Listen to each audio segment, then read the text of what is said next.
Gente, como eu prometi, eu falei que eu ia voltar aqui no tempo da cheia. Então vamos lá então, vamos ver como que está. O caminho está muito liso. Tem que tomar muito cuidado para estar descendo. Mas a cachoeira está linda.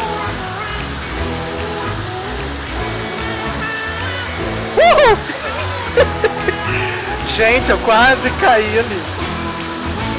Mas a cachoeira tá cheia, como vocês podem ver. É a força das águas, né?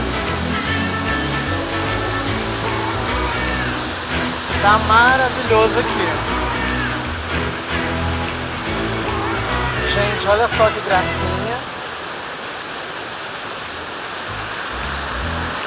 Tá lindo. Muita água.